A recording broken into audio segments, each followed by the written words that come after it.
Boa noite para você que está chegando, boa noite para você que já acompanha essa jornada há muito tempo, para você que está chegando de repente no seu primeiro vídeo. Essa é a jornada bíblica que eu tenho feito aqui pelo Instagram e Deus tem sido bom conosco, liberando tanto conhecimento, tanta palavra que nos edifica e nos abençoa. Obrigado por você nos acompanhar.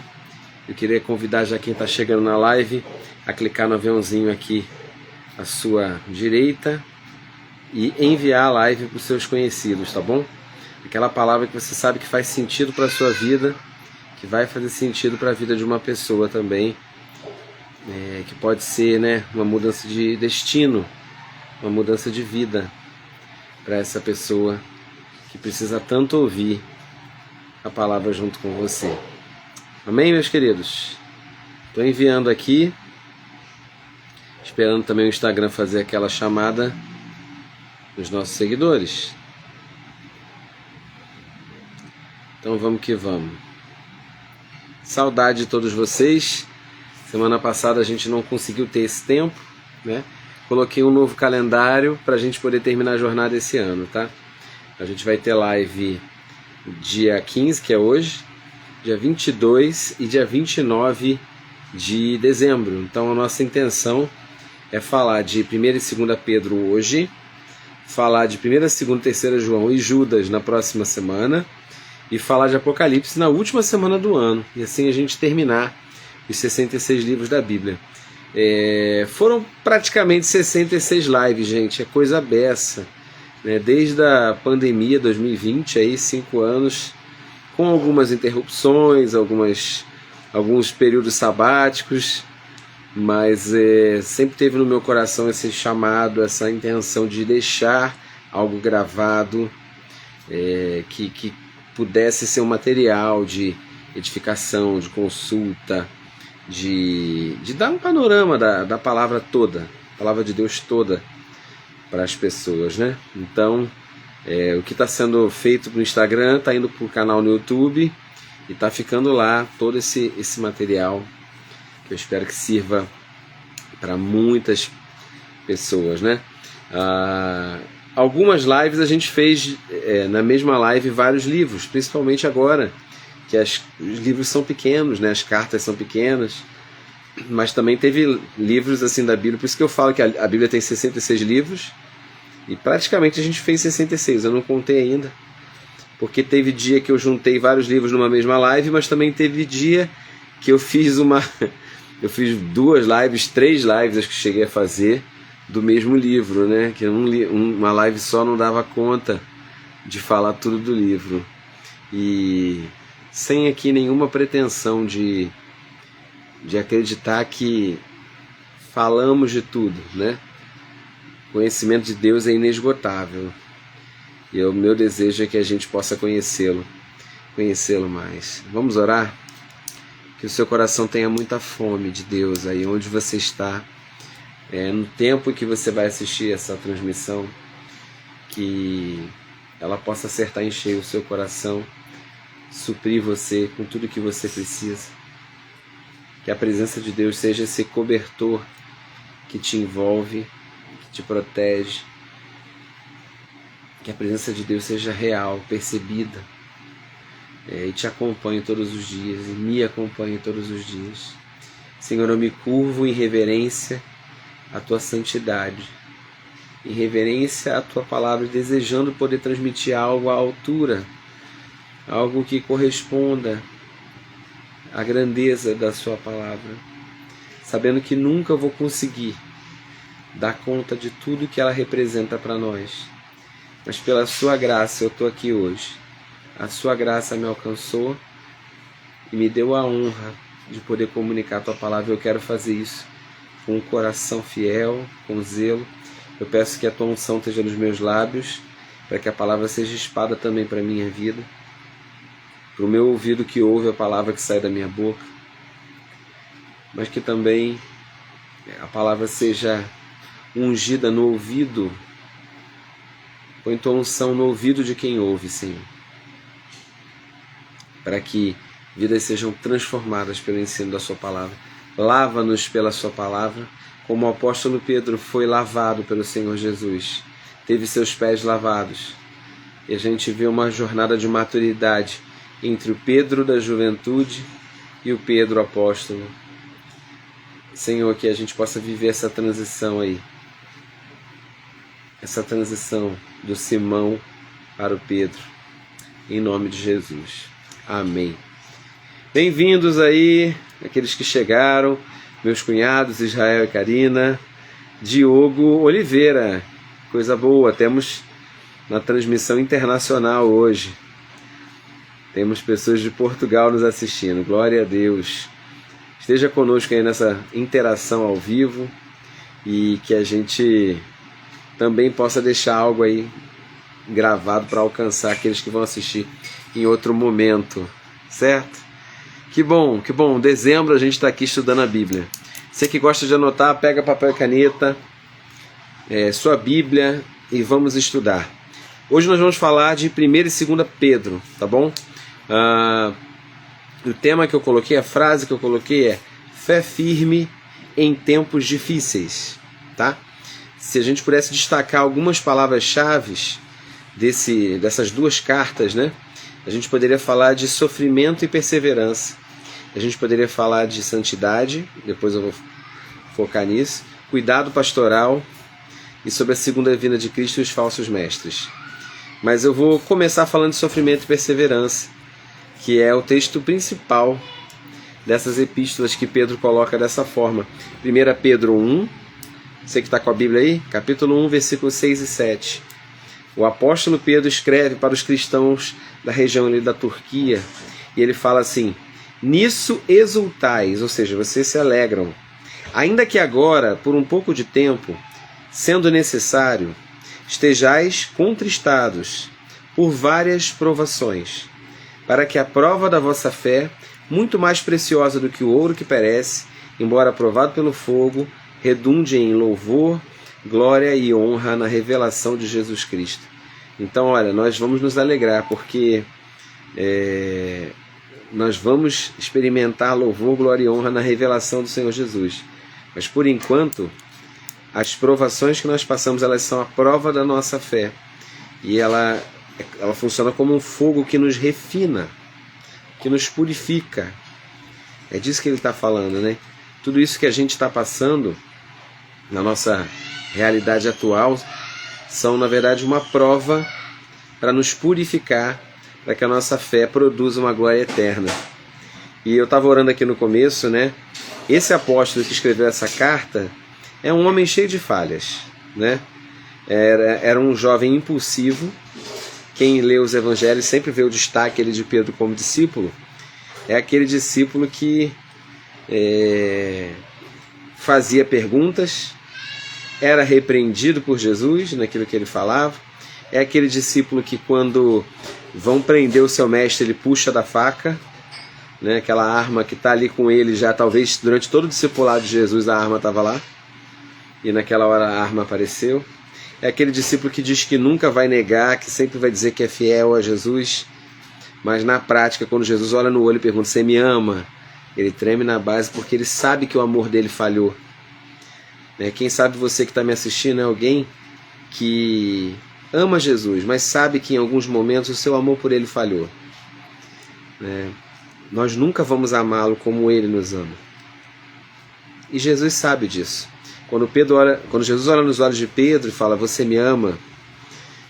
Pedro, no final, aquele Pedro impulsivo da juventude que dizia: se todo mundo te negar, se todo mundo te trair, eu não vou te trair jamais. Aquele Pedro impulsivo ficou no passado. Porque quando Jesus pergunta: você me ama? Ele fala assim: Senhor, tu sabes de todas as coisas, tu sabes que eu te amo. Então a gente consegue ver uma transformação que esse discipulado de Jesus promove nesse discípulo Simão, que se torna o líder, né, dessa igreja, que se torna o apóstolo Pedro. Esse apóstolo que as pessoas, né, quando ele andava na rua, a sombra dele, as pessoas se jogavam na sombra para serem curadas. Esse apóstolo que agora no livro de Atos dos Apóstolos já é aquele que fala: olha, não posso deixar de falar das coisas que eu vi e ouvi, que tinha a sua hora da oração, que dizia que precisava se dedicar à oração e à palavra. Esse apóstolo maduro, né, que Jesus falou, ó, você não é Simão, você é Pedro, fazendo uma alusão à rocha mesmo, a pedra, a uma pessoa que não é volátil, né, uma pessoa que não é inconstante. Então a gente vai ver um pouquinho do que ele se tornou como esse apóstolo maduro. Olha o que ele fala em 1 Pedro 5 sobre cuidado pastoral. Esse líder da igreja, Pedro, é aquele que quando Jesus foi lavar os pés dos discípulos, esse é um texto muito legal, está lá em João 13, e quando Jesus vem lavar o pé de Pedro, Pedro fala, não, o Senhor não vai lavar meus pés não, que isso, está errado, o Senhor é o mestre. E aí Jesus vira para Pedro e diz assim, se você não me deixar lavar os seus pés, você não tem parte comigo. E aí Pedro fala, então tá bom, então lava também a cabeça, lava as mãos. E a gente acha engraçada essa impulsividade dele, mas sabe qual é o sentimento, qual é a crença que está ali naquela frase de Pedro? Quando ele fala para Jesus, olha, não vou deixar o Senhor, longe de mim, deixar o Senhor ser meu servo, lavar meus pés. Quem tinha que lavar os pés era o escravo, né? O que está dentro daquela crença de Pedro? Existe dentro dele o pensamento de que quando eu for líder, eu não vou lavar o pé de ninguém, porque quando eu não deixo o meu líder me servir, na verdade eu estou revelando que eu creio que os líderes não deveriam fazer isso. Olha que coisa, né? E aí Jesus fala, se você não entendeu nada do que é o reino de Deus, no reino de Deus o maior é o menor, o líder é aquele que serve. Então, depois dessa lição que Jesus dá nele, ele se torna um líder, um pastor, que é uma referência, né? A tradição da igreja cristã tentou colocar o Pedro como o primeiro papa, né? Como aquele que fosse o maioral entre os bispos da igreja. Talvez, não sei, pode ter vários significados, né? Diferentes, essa questão hierárquica dentro da igreja. Mas olha o que Pedro diz em 1 Pedro 5 sobre como ele viu o chamado pastoral dele, né, e como que deveria ser o ministério chamado de um pastor. E eu desejo também que você que está assistindo essa live, se você é pastor e líder, você seja estimulado por essas palavras do líder agora maduro, Pedro. Mas também se você foi ferido por algum líder e você julgou a igreja a partir do tratamento que alguma liderança te deu, que você olhe para o Supremo Pastor, que é Cristo, do qual todos nós devemos nos inspirar nele para exercer nossa liderança. 1 Pedro 5. Suplico, portanto, aos presbíteros que há entre vocês, eu que sou também presbítero como eles, testemunha ocular dos sofrimentos de Cristo, certamente coparticipante da glória que há de ser plenamente revelada. Versículo 2. Pastoreai, ouçam pastores, pastoreai o rebanho de Deus que está sob o vosso cuidado. Então o pastor tem que pastorear. E o rebanho, você precisa saber quem é o seu rebanho, está sob os seus cuidados. Que você pastoreie não por constrangimento, porque tem alguém mandando você fazer, porque a igreja te escolheu, porque te indicaram, porque caiu no seu colo a responsabilidade e você está ali constrangido a fazer. Mas que você faça isso voluntariamente, como Deus quer, como tem que ser qualquer oferta na vida da gente. A gente tem que ofertar, a gente tem que jejuar, a gente tem que orar, a gente tem que fazer o nosso serviço para Deus na igreja voluntariamente, não por constrangimento, como Deus quer, nem por sorte da ganância, porque Pedro também vai falar muitas vezes sobre falsos mestres que vão nas igrejas para pegar dinheiro, né? E é um tema bem atual isso, né? Está escrito há 2000 anos, mas é um tema dos dias de hoje. Ele fala, né, você não tem que buscar pastorear o rebanho de Deus por causa da ganância, nem por constrangimento, mas tem que ser algo voluntário. 3. Nem como ditadores daqueles que vos foram confiados. Antes, tornando-vos exemplos do rebanho. Então, ele exorta que a gente seja líder como Jesus foi líder dele. Que a gente seja líder pelo exemplo. É porque um exemplo arrasta. Quando as pessoas veem você sendo fiel e exercendo sua liderança e sua fidelidade, o exemplo ele encoraja, o exemplo arrasta.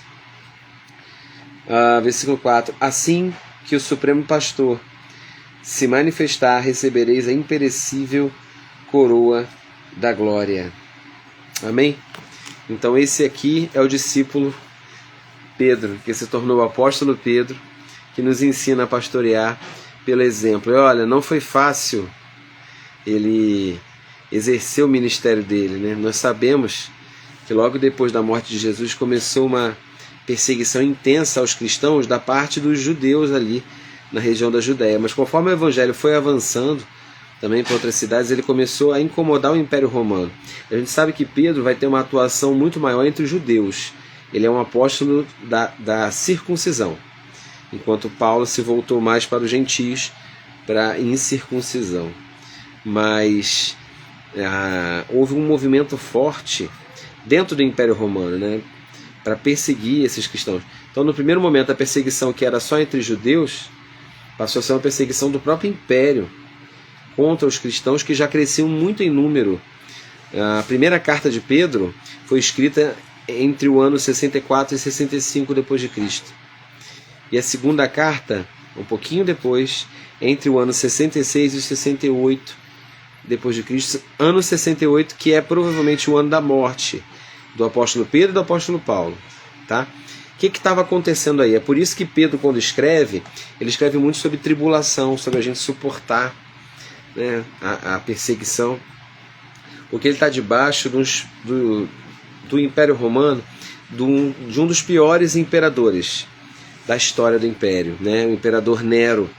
E eu fiz uma pesquisa rápida, né, a gente já ouviu muita coisa sobre Nero, das principais maldades que Nero fez, né, esse imperador estava ali no tempo de Pedro, de Paulo.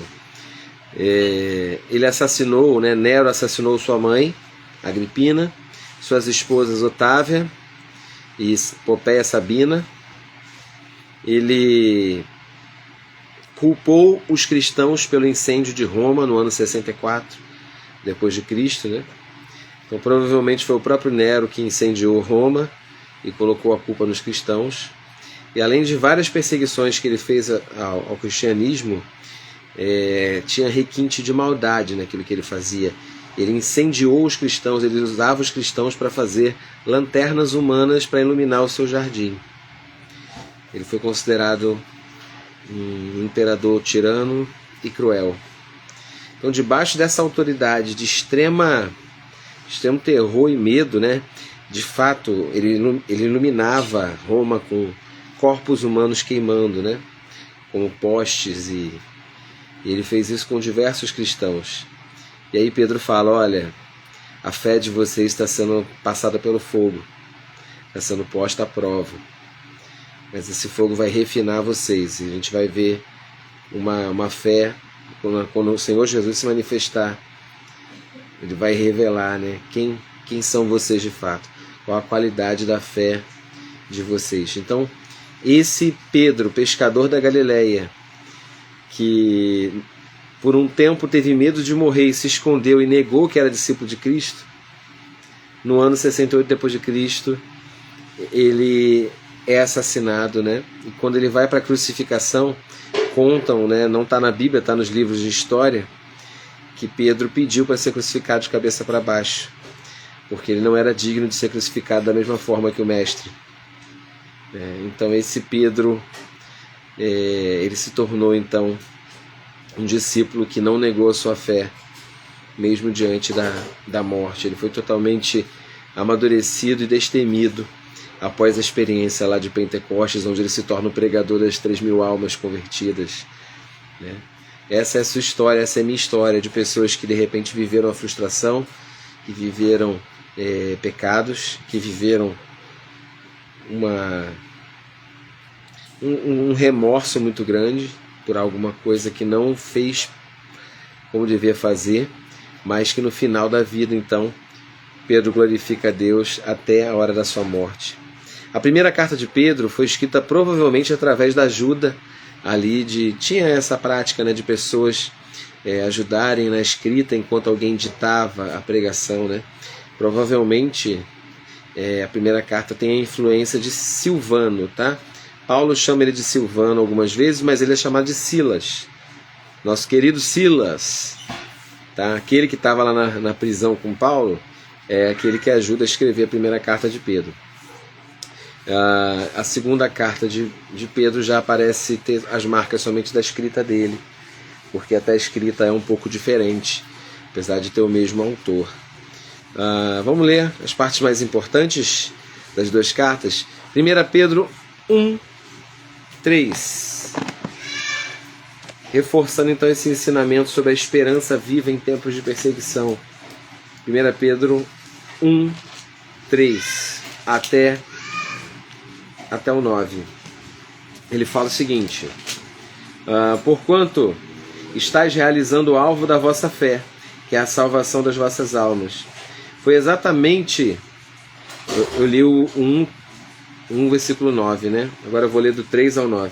Bendito seja o Deus e Pai de nosso Senhor Jesus, porque de acordo com sua extraordinária misericórdia, nos regenerou para uma esperança viva, por intermédio da ressurreição de Jesus Cristo dentre os mortos, para uma esperança que jamais se extinguirá, nem tampouco será desonrada ou perderá seu valor, herança reservada nos céus para vós, que sois protegidos pelo poder de Deus, por meio da fé, até a chegada da salvação, presta a ser plenamente revelada no final dos tempos. Portanto, nessa verdade exultais, foi o texto que eu abri lendo, né? Mesmo considerando que agora, por algum tempo, ainda tenhais de ser afligidos por toda espécie de provação.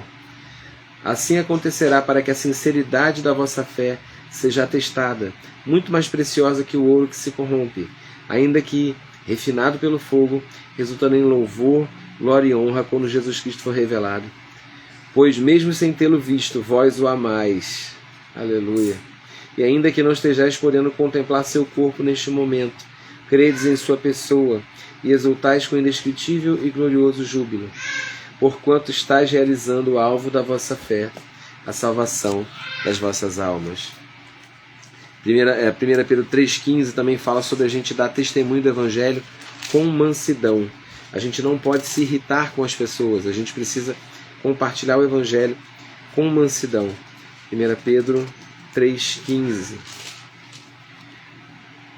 Antes, reverenciai a Cristo como Senhor em vosso coração, estando sempre preparados para responder a qualquer pessoa que vos questionar quanto à esperança que há em vós. Contudo, fazei isso com humildade e respeito, conservando a boa consciência, de tal maneira que os que falam com malignidade contra o vosso bom comportamento, pelo fato de viverdes em Cristo, fiquem envergonhados de suas próprias calúnias.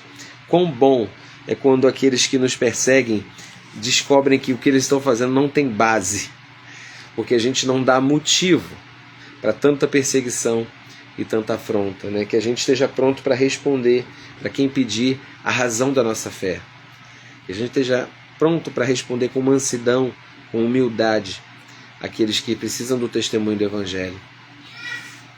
1 Pedro também nos ensina a lançar sobre Cristo nossas ansiedades, né? 1 Pedro 5,7.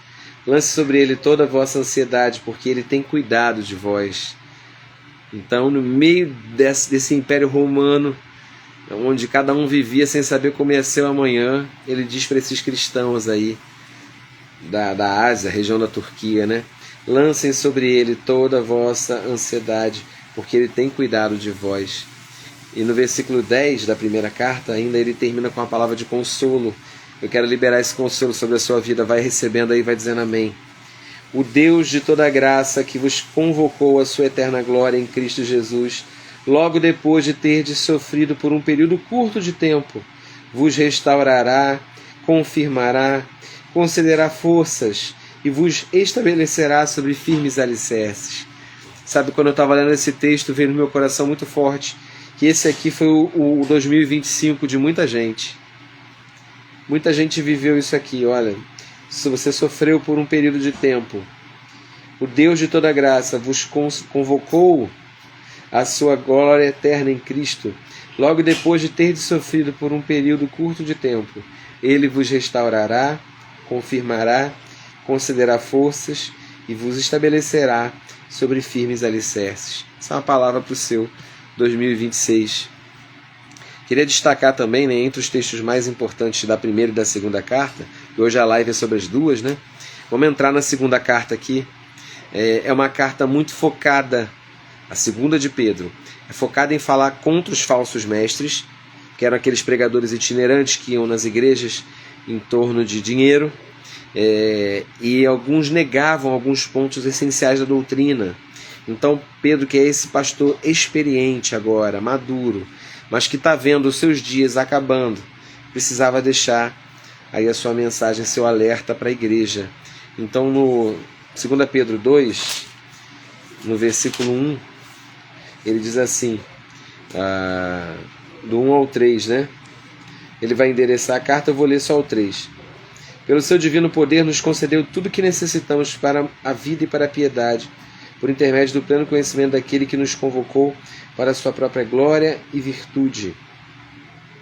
E aí ele vai dirigir essa carta, endereçar essa carta para esses cristãos, exortando que eles não esfriem na fé, que eles continuem como no princípio, esperando a segunda vinda de Cristo. Por quê?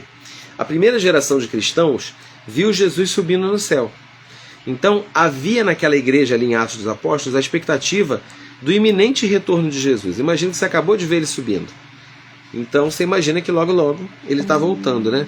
Só que não aconteceu logo logo. A gente está esperando até agora. E aí, com o passar do tempo e com as perseguições, as pessoas vão se distraindo e começam a perder aquela essência, né? Aquela fé, aquela esperança pura, legítima no Senhor. E aí no capítulo 3, eu acho também um texto muito atual. Parece que a gente está lendo uma pregação escrita agora. Mas olha o que ele fala, 2 de Pedro 3. Amados, essa é agora a segunda carta que vos escrevo. Em ambas procuro despertar com estas recordações a vossa mente sincera, para que vos lembreis das palavras que anteriormente foram ditas pelos santos profetas, bem como do mandamento do Senhor e Salvador que os vossos apóstolos vos ensinaram. Antes de tudo, considerai atentamente que nos últimos dias surgirão... Olha, está falando de nós, gente. Está falando do nosso tempo, não de nós, mas do tempo que a gente está vivendo. Boa noite aí para minha mãe que chegou. 2 de Pedro 3,3. Considerai atentamente que nos últimos dias surgirão escarnecedores. Que são escarnecedores? Zombadores, anunciando suas zombarias, seguindo suas próprias paixões. Eles proclamarão o que aconteceu com a promessa da sua vinda. Então ele está falando de pessoas zombando do Evangelho, zombando dos cristãos. A gente está vendo gente zombar do cristianismo e zombado nos pilares da nossa fé, que é a crença de que Jesus voltará, né? E ele fala, o que aconteceu com a promessa da sua vinda? Os escarnecedores vão começar a dizer, desde que os seus antepassados morreram, tudo continua como desde o princípio da criação. No entanto, deliberadamente, eles não reconhecem que desde a antiguidade, por intermédio da palavra de Deus, foram criados os céus e a terra, e essa foi formada da água e por meio da água. Foi pelas águas que o mundo daquela época foi submerso e destruído. Ora, por intermédio da mesma palavra, os céus e a terra que hoje existem estão também preparados para o fogo, reservados para o dia do juízo e para a total destruição dos ímpios. Contudo, amados, há um princípio que não deveis esquecer, que para o Senhor um dia é como 1000 anos e 1000 anos como um dia. Isso aqui dá várias conversas, né, sobre o final dos tempos, mas o que me chama a atenção dentro desse contexto, que ele está falando sobre a paciência que a gente tem que ter em esperar a vinda de Jesus. E ele está dizendo em outras palavras, gente, o tempo de vocês não é o tempo de Deus. 1000 anos para o Senhor é como um dia como 1000 anos. E ele termina no versículo 9 dizendo assim, o Senhor não se atrasa. Isso serve para falar da vinda de Jesus e para tudo mais que você está esperando em Deus. O Senhor não se atrasa em cumprir a sua promessa, como julgam alguns. Pelo contrário, ele é extremamente paciente para convosco e não quer que ninguém pereça, mas que todos cheguem ao arrependimento. Então, Jesus não voltou até agora porque Deus é paciente e não quer que ninguém pereça. Esse é o motivo. Deus está dando tempo para a humanidade. Olha, gente, se consertem. Olha, o Senhor está voltando. Enquanto isso, os escarnecedores continuam falando. Mas o Senhor dá tempo para que os filhos voltem, se arrependam, se reconciliem. Eu quero terminar essa live exortando você à santidade, porque essa também é uma temática que essa carta aborda. Eu separei aqui alguns textos para ler com vocês, para a gente fechar. Levítico 11:44 diz assim: Eu sou o Senhor vosso Deus, santificai-vos e sede santos, porque eu sou santo. Levítico 11:44 é a primeira vez que diz: sede santos, porque eu sou santo. E essa palavra é repetida na primeira carta de Pedro: sejam santos, porque eu, o Senhor, sou santo. E essa palavra santidade, esse atributo de Deus, santidade, a gente entende muitas vezes como se abster do mal, se abster do pecado. Mas santo, dentro do contexto do Antigo Testamento, é aquilo que era separado, não separado de, mas separado para. Olha a preposição aí. Quem era santo, ou o objeto que era santo, ele não era separado de alguma coisa, ele era separado para alguém. Então, o sacerdote, ele não era um homem comum, ele era a ideia de Deus, né? Não dá tempo de falar agora, mas ele era o filho primogênito de cada família, que em vez de trabalhar na sua profissão, a família dedicava, consagrava o primogênito. Esse vai ser para trabalhar no santuário. Cada filho que uma família tivesse, o primeiro que abrisse a madre, seria para ser consagrado para trabalhar no santuário. Essa ideia não deu certo, né? Porque o povo fez o bezerro de ouro, e aí eles separaram os levitas, a tribo toda, no lugar dos primogênitos de cada família. Mas isso é uma outra história. Mas o que eu estou querendo dizer é que o sacerdote era uma pessoa santa. Significa que era uma pessoa perfeita? Não. Era uma pessoa separada. Ele era para uso exclusivo de Deus. Ele não deveria fazer outra coisa. Então ele não tinha nenhuma escolha profissional. Ele era do santuário, ele era levita, né? O sacerdote, ele tinha uma inscrição na sua testa, né? Santidade ao Senhor. Então o que é santidade ao Senhor? Não é apenas se separar do pecado, mas é se separar para Deus. Eu sou de uso exclusivo de Deus. Então isso servia para pessoas, isso também servia para coisas. O azeite, a azeitona deveria ser prensada. A primeira prensa era para o santuário. As outras eram para iluminação, para alimentação, né? A azeitona tinha vários usos, né? O azeite tinha vários usos. Mas a primeira prensa, o melhor óleo, o melhor azeite, era santo. Então qual é o contexto de santo do Antigo Testamento? Olha, é aquilo que é separado para uso exclusivo de Deus, né? Então acho que fica mais fácil a gente entender santidade assim. A gente não é separado apenas ficar negando o pecado. É dizer sim para Cristo. É dizer não para o pecado, é dizer sim para Cristo. Eu não posso ceder ao pecado porque eu sou exclusivo de Deus. Eu não posso perverter o meu uso. Eu sou exclusivo de Deus e para Deus. E é tão bonito no livro de Êxodo, quando o Senhor quer falar com todo o povo, quer se revelar a todo o povo. Êxodo 19:5 diz assim: se me obedecerem fielmente e guardarem a minha aliança, o Senhor está falando, vocês serão o meu tesouro pessoal dentro de todas as nações. Ou seja, Deus criou a humanidade, mas Deus está falando com o povo de Israel no deserto: olha, eu quero santidade, eu quero separar vocês para mim. Eu quero que vocês sejam o meu tesouro. Sabe o que é Deus falar? Que um povo iria ser o seu tesouro pessoal dentro de todas as nações, embora toda a terra seja minha. Vocês serão para mim. Isso está em Êxodo. Eu estou lendo Êxodo 19:6 agora. Não estou lendo o Novo Testamento, tá? Estou lendo o Antigo Testamento. Vocês serão um reino de sacerdotes. Ou seja, toda a nação vai ter acesso. O sacerdote tinha acesso, servia a Deus, era separado no santuário, né? E o rei era aquele que tinha autoridade, que recebia governo da parte de Deus, que era ungido. Então vocês vão ser todos reis e sacerdotes, e uma nação santa.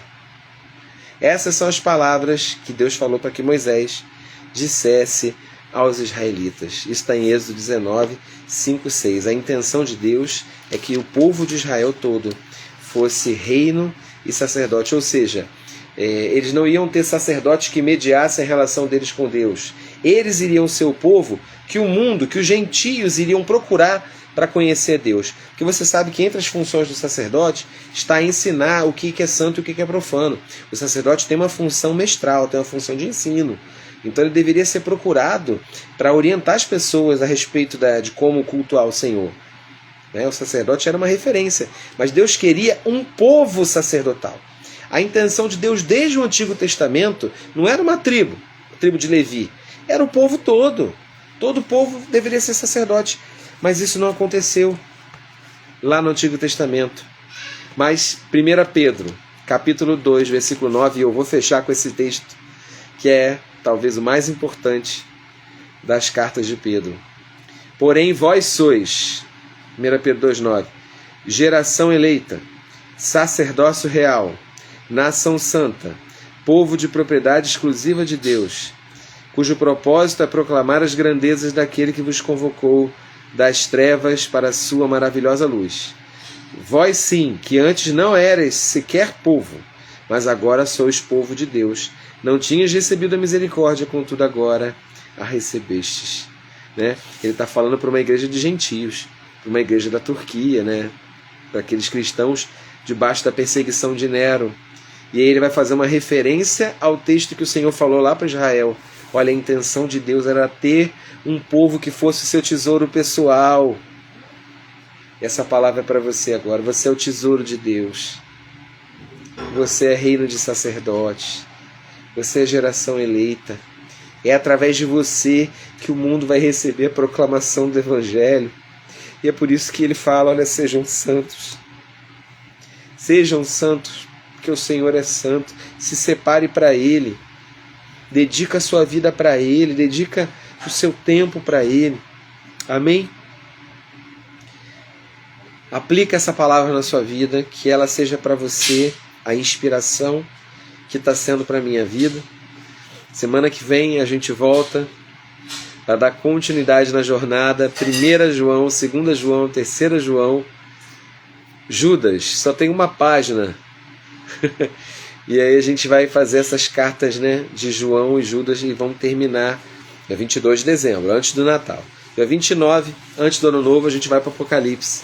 Espero você no final da nossa jornada. Se você pegou essa live do meio para o final, eu vou deixar ela salva aqui, você volta e assiste de novo, assiste do comecinho, e você vai ter uma visão panorâmica das cartas do apóstolo Pedro. Amém? Depois eu estou colocando todo esse conteúdo no YouTube, e você vai poder assistir ali a live do seu livro favorito da Bíblia. Obrigado por você ter ficado comigo, por ter chegado em algum momento da live, por ter compartilhado com seus amigos. Deus te abençoe, em nome de Jesus.